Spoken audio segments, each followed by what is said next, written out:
Let's go the big story. Skyfall for global stocks, oil prices, and some other financial assets today as investors give President Trump's tariffs announcement a knee-jerk reaction.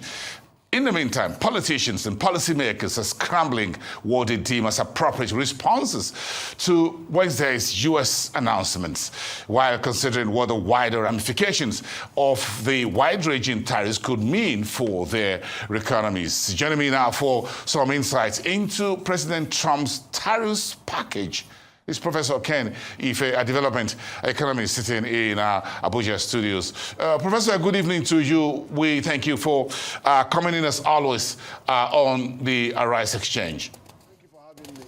Yeah, thank you so much. Thank you for your time. We appreciate it. What do you think the appropriate response by leaders of the leading global economies, the G7, the G20, the UNCTAD, the WTO and others, this swath of tariffs from President Trump unleashed on Wednesday? What do you think the appropriate response should be?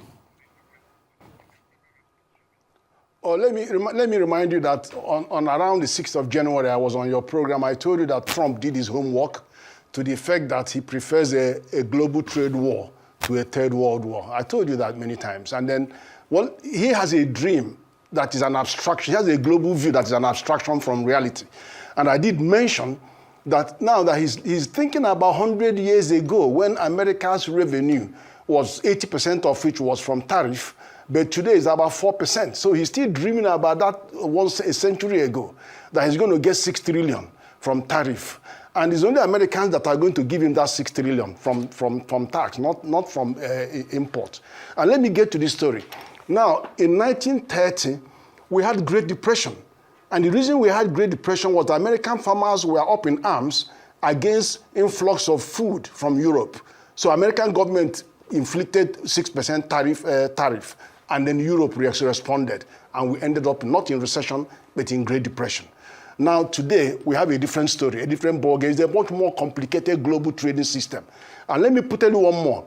One more is that in 2012, both Obama and Mitt Romney were arguing and blaming China for the loss of jobs in Texas. But what they forget that what was the problem is, one, the Americans were not investing in technology. And their automation had taken most of the jobs. And people were no longer investing. And then finally, there was a demographic shift. None of these parameters has been addressed. Meanwhile, America has given more power to the president since 1930 because the legislators were all attacking trade policy depending on which manufacturing sector they are constituents. So now they handed over wide powers over trade to the American president.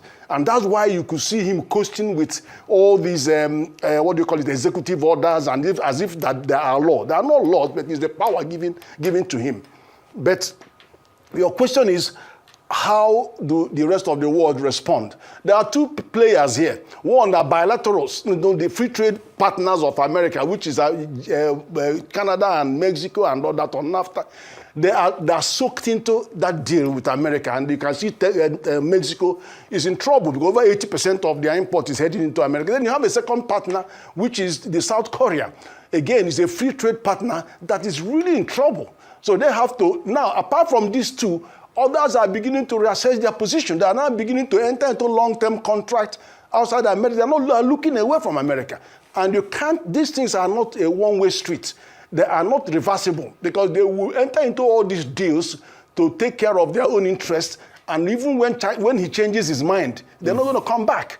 And secondly, the first victim today is the stock market. And what is actually happening? They're all heading away to gold, and gold prices are good. They're now moving. So what he has succeeded in doing is that he's shaking investor confidence and then also consumer confidence. Both of them affect GDP. And it's not a reversible process. They're moving. They are moving their capital elsewhere. They are moving into metal in territory. And then you've seen BRICS and others are also heading out of dollar. And he forgot that the global trading system, 84% of transactions are done in dollar. 60% of world trade are denominated in dollar. And then 50% of the reserves are in dollar. And the American GDP, 25% of world GDP. America is only 4% of world population, but their influence on trade is 13% of global trade. The global trade is 113 trillion. So, but what he also forgets is that 13% trade is not in goods. They are mostly in services. And then when you hit somebody on goods, he might have to retaliate on services. Because the American technologies are being exported, the American software intellectual property are being exported. He doesn't know that he could be hit on all of these areas. So it is a big dream that will fall flat on his face. I'm telling you this. So we asked for globalization, and we have it. That's it. We decided we want to do globalization when it comes to manufacturing productivity. The world is a global village. We all went for it. Now the world is looking like no longer a village, as it were. Do you foresee a full-blown global trade war in the near to medium term? And I go take a bit of my earlier question, how the WTO, for example, the UNCTAD should respond, or we'll be looking at this latest development. Okay. Right. What I expected to hear from David Trump today, Donald Trump, was not just the tariffs, but also that America was pulling out of WTO, because that was the most reasonable thing for him to do. It's not enough to withdraw the funding. He just should walk away from WTO, of course. Now, what will happen is that that 86.5% of the global trade will move away. And it's natural. They will keep WTO and they'll carry on with their own business. That's what it should be. And not to have one leg here and one leg there. You are not withdrawing funds and then you are exercising all the power and influence within WTO. They should just walk away so that there will be less perturbation on the entire global system. Now, from 1945, after the Second World War, the world built a global multilateral trading system spearheaded by WTO, which even came back much later. But anyway, the GATT, from GATT to WTO. So what has happened is that it is a rules-based organization. And then America keeps on complaining of so many things, but the end of the game is that you have to be a player. And if he doesn't want to play, he can just walk out so that the others will better manage themselves and do what they need to do. Now, there are countries that are going to be affected differently. African countries are going to be affected in a terrible way. One is that we're import dependent. So whatever impact his global trade tariff will have on all the other countries, we will still get it because we're import-dependent economy. Number two, our export into America will be hit. Minimum of 10%, Nigeria 14%, South Africa 30%, Namibia, some of them are 40, 50%, Kenya 10%. Yeah, that would happen. But Nigerian trade is mainly crude. We have Brent crude, very high, the highest grade. And the Americans refineries, some of them are built on Brent crude. We don't want to send, why are we sending crude to America? When Dangote needs all of it, we don't need to send anything. So Dangote needs all of them. So we haven't actually got anything to lose except that we have an import-dependent economy that is going to be hit by whatever happens in Europe and in China and all of that. So it will be, but the third thing is they should think about what to do among themselves. We already have Africa, the currency, the Pan-African Trade and Settlement System. So we should use that. And there's 90% of whatever any country in Africa would want to import can be sourced in Africa. They should just take this as a wake-up call. You know, Africa first, and trade among yourselves. Use your currency so that you can ditch the dollar. And then if you want to do swap with China, because China has entered the basket of currency since 2018, and Nigeria do 4.5%, and is doing more now. So everybody should do that. So if you wanted to, as a stepping stone, even though we know that we're exporting eco currency sometime as soon from ECOWAS, and then the BRICS are also going to head to a single currency. So let's move away and focus on ourselves and build our intra-regional trade. That is as far as the African continent is concerned. They will be hit, but we have so many options. Yeah, so Professor Ken, how much impact do you think this, therefore, do you think we should jettison US-Africa trade deals such as AGOA and other such agreements? Do you think we should just begin to look for other partnerships and deals, as it were? What do we do with all of that? No, don't forget that AGOA is under review.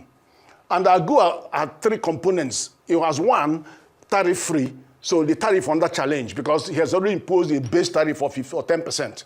And then, of course, with varying spikes here and there. Then secondly, it has quota-free. So, which is very important to us. You don't want to ship a container to there and then they tell you at the border there that, you've exceeded the quota. What are you going to do? Your goods will come back. So you have quota free, and then we have 6,500 items. So there's still of value to those who are exporting other things. I mean, the likes of Kenya and Ethiopia, they are exporting vegetable and all, they're fine. And Ghana is also exporting food. Fine, but for Nigeria, there isn't much that we're actually exporting there. What we're exporting, we want it here. So that would, AGOA should go on if he wants. If he doesn't want, so be it. But it was granted the permission by WTO to improve, because we have multilateral arrangement, we have plurilateral, and we have bilaterals. So under the plurilateral, they can come in there as a, so they have permission from WTO to implement, sub-nest.